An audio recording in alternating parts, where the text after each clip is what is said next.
இந்த நெல்லிக்காய் மாதிரி உங்களுக்கு ஃப்ரெண்ட் இருக்காங்களா? புரியலல்ல. எல்லாருமே இந்த நெல்லிக்காய் சாப்பிட்டு வளர்ந்துருப்போம் இல்லையா? ஒரு கடி கிடைக்கும்.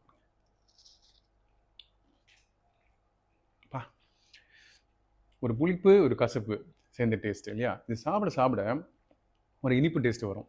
இது சாப்பிட்டு முடிச்சுட்டு ஒரு கிளாஸ் தண்ணி குடிச்சு பாருங்கள். அந்த தண்ணியுமே வந்து இனிப்பாக தான் இருக்கும். இது உள்ளே போகிறதுனால அநேக பலன்கள் கூட நம்மள இருக்குது. சொல்லுவாங்கல்ல, ஆப்பிள் டே கீப்ஸ் டாக்டர் அவேன்னு சொல்லுவாங்க.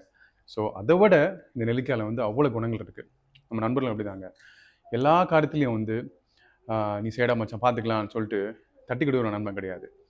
என்ன தப்பு செஞ்சாலும் தட்டி கேட்குறது உண்மையான நண்பனாக இருக்க முடியும். ஏன் இந்த வேதவசனம் எடுத்துக்கோங்களேன். இதை விட பெஸ்ட்டு ஃப்ரெண்டு உலகத்தில் இருக்கவே முடியாதுங்க.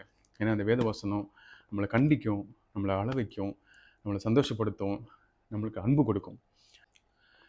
சில நேரங்களில் சில வசனங்களை வந்து நம்மளை வந்து ரொம்ப கடிந்து கொள்கிற மாதிரி இருக்கும்.